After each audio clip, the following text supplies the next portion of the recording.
Hello, hello. I'm so happy to have you here. This is going to be a different video than I normally post. It's not going to be me working out, going for runs, a day in a life, or anything like that. I just kind of wanted to sit down and talk over how I personally make my training plans. I am currently training for my 27th half marathon that will be at the end of November, so it will be a 12-week training cycle. I started last week, so I have 11 weeks left. That's normally the time frame that I like to give myself, like 10 to 12 weeks for a half marathon, and obviously more for that for a marathon. But I am a run coach. I am certified through RRCA. I use VDOT. I do one-on-one coaching, and I just have personally a lot of experience. I've been running for a little over 10 years now. I've done 26 half marathons, 7 marathons, and 1 ultra marathon. And I have used all different types of training plans.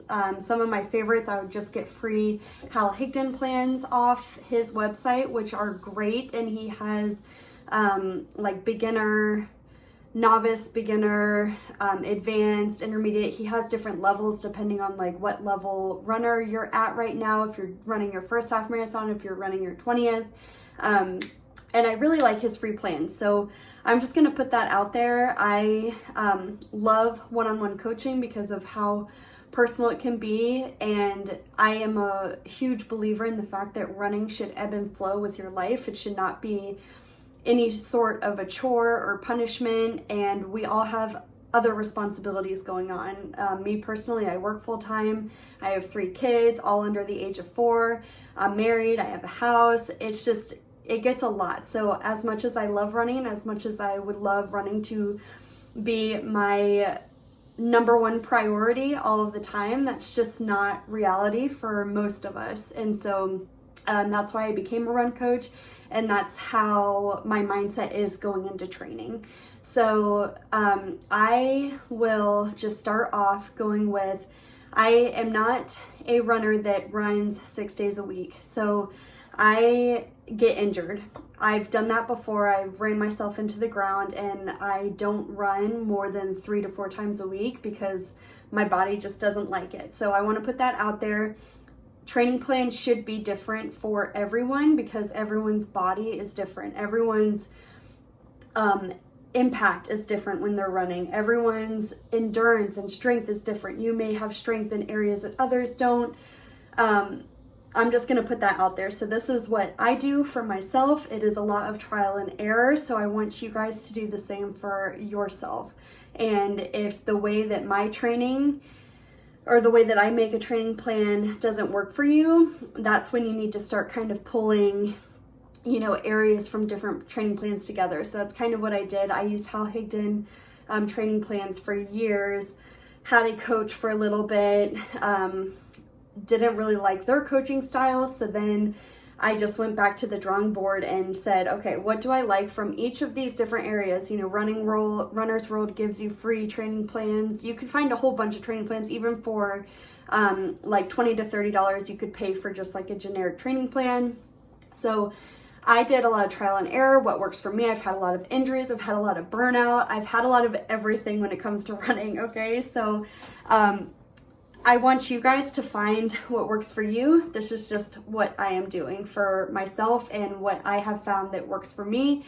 And I will also note before I get started that this will evolve for myself too. So I bet if I watch this video next year or 5 years down the line, I'm going to be like, oh, well, I changed that about my training plan. And that's how it should be.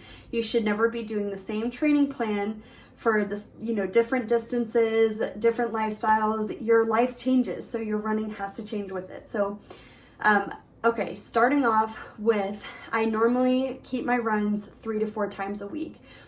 I stick to the rule of 80 to 85% of my runs are easy runs, which means I do not go off of pace.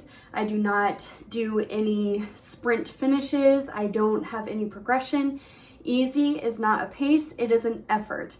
So if you have an easy 3 miles on the schedule and your coach or whoever you're talking with says you need to be at a 10-minute pace, but then you go out for those 3 miles and a 10-minute pace, it does not feel easy, then you are not doing an easy run. I will say that again. If the effort is not easy, you are not running an easy run. So keep that in mind.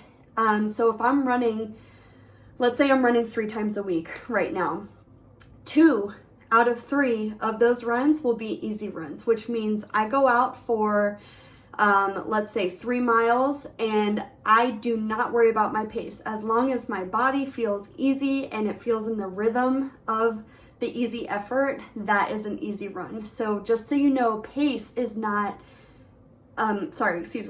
easy is not a pace.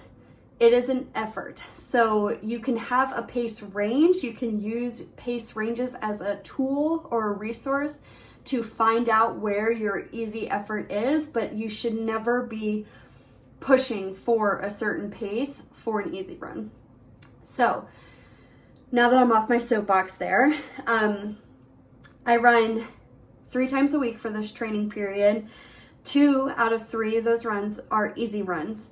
So the 3rd run that I normally do in the middle of the week is a running workout. So not an easy run. It will be something like hill work, intervals, tempo runs, progression runs, anything. So these are ones that you can be pace oriented in. It is harder effort. It's normally not easy effort.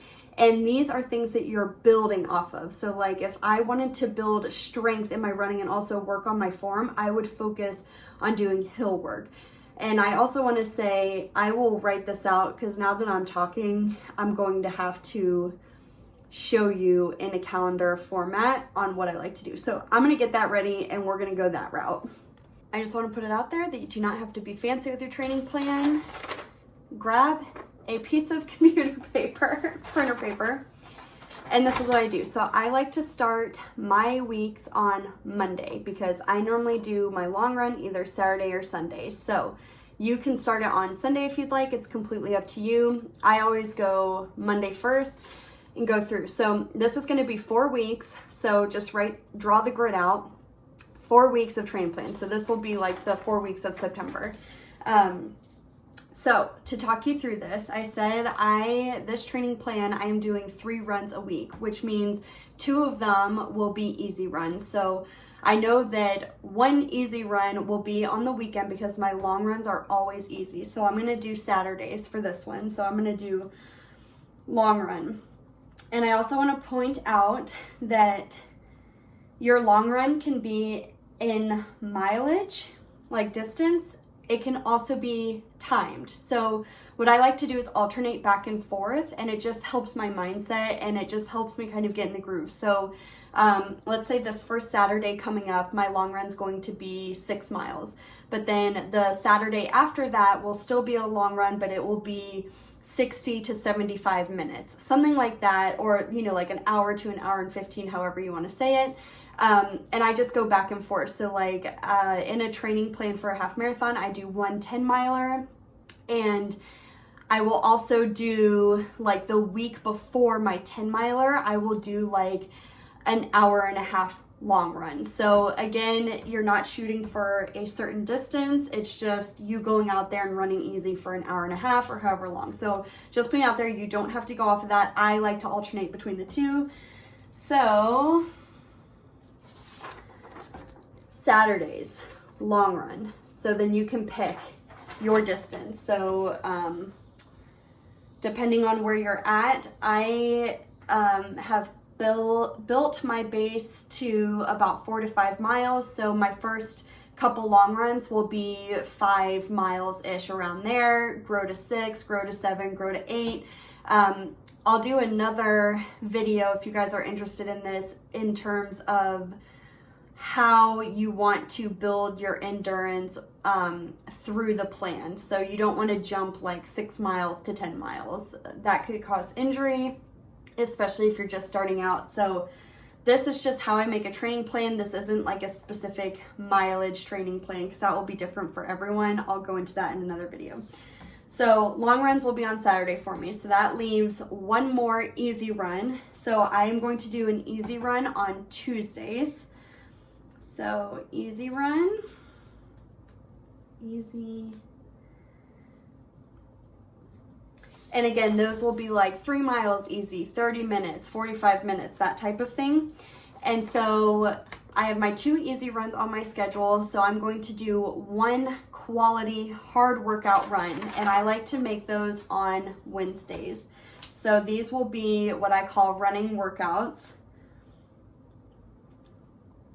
And again, those are just you focusing on a specific workout, hill work, interval work, mile repeats, progression runs, tempo runs, all of that. And again, I'll make another video explaining all those different types of workouts. If you guys are interested in that, let me know in the comments. Okay, so I have my 3 runs for this.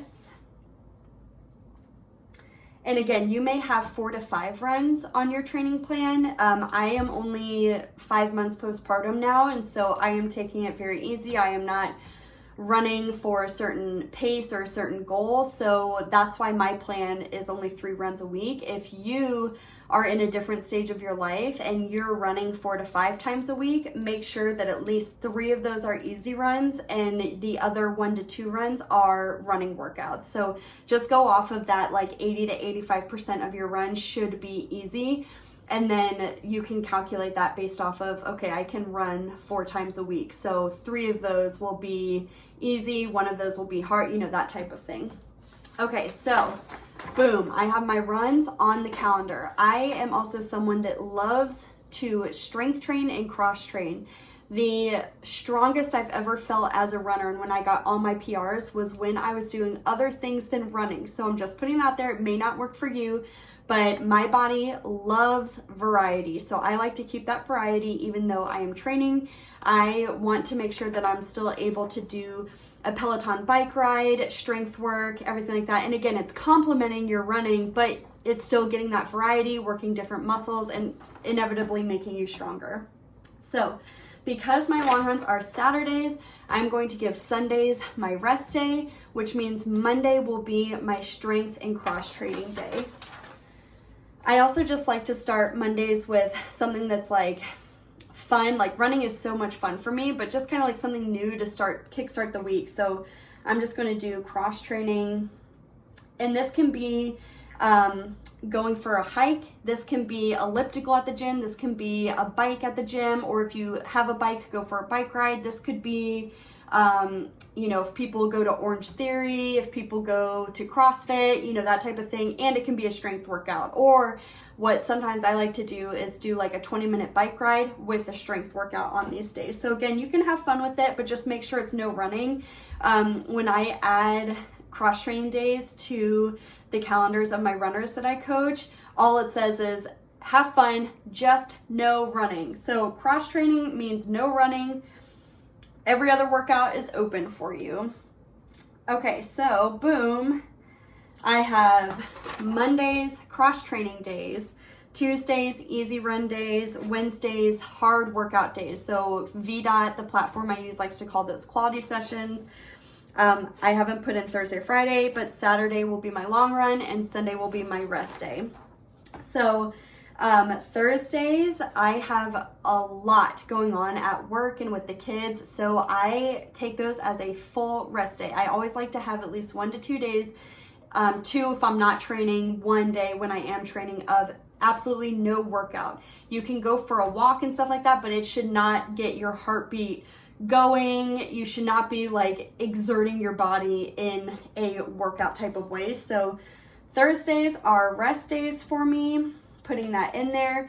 I also want to point out that it is always nice to have a rest day or a cross training day after your hard workout day. Just for me personally, I like to flush out whatever I just did on Wednesday.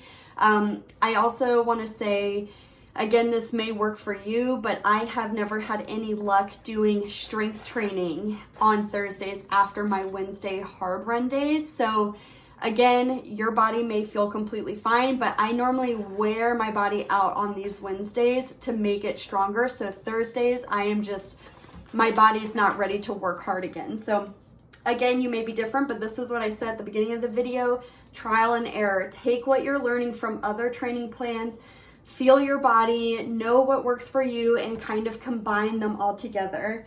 And then Fridays are my other cross training days. So because I'm only running 3 times a week this training plan, and again, that's subject to change, but I'll probably cap it at 4 times a week. So I'll keep you guys updated with that. But I am having 2 days of cross training / strength training. So what I will be doing is one of these cross training days, I will be focusing solely on strength. Another one of these cross training days, I will be focusing solely on like a cardio type of cross training. So boom, this is 4 weeks of a training plan, which you can stick to this exact, what am I trying to say? I'm completely losing my mind, you guys. Just get the training plan in my brain. Okay. You can stick to this type of schedule. So even if you don't have certain mileage mapped out, you can at least sit down and make a schedule for yourself that week after week, you're going to be doing the same types of things on each day. So like I wrote out, I didn't even write out mileage on this. So you could say Mondays and Fridays are my cross training days. You can worry about what that cross training is later. Tuesdays and Saturdays are my long, easy run days. Saturdays long, Tuesdays shorter, easy. Wednesdays are my running workout days. So again, I can plug in what those running workouts are later, but at least I know on Wednesdays I'm going to be working in terms of running. And then my rest days are Thursday and Sunday. So this is just the formula for your plan, and then you can plug in everything else later. But I just kind of wanted to go over that. I didn't want to talk forever, but I hope this helps you guys. Again, you can just use one piece of paper. You could have a planner. I've used the Believe journal before, Run to Believe, I believe. Believe journal, not Run to Believe journal, which I'll link down below. And I also use VDOT, which you can see here. This is the program that I use for my training. It syncs to your Garmin. They also just added that it syncs to your Coros watch, and it syncs to Strava. So if you have a coach or even just by yourself, you can plug in your workouts and it will sync to your watch, so then you can just kind of hit start that way. But I'm going to end this video because I have a lot more talking to do when it comes to kind of building the overall plan with your long runs and what type of running workouts you can do. So again, if you like this video, leave it a thumbs up, comment below so I can say hi back to you, and go ahead and share if you have any runner friends that need help just building that foundation of a training plan. All right, guys, see you in the next video.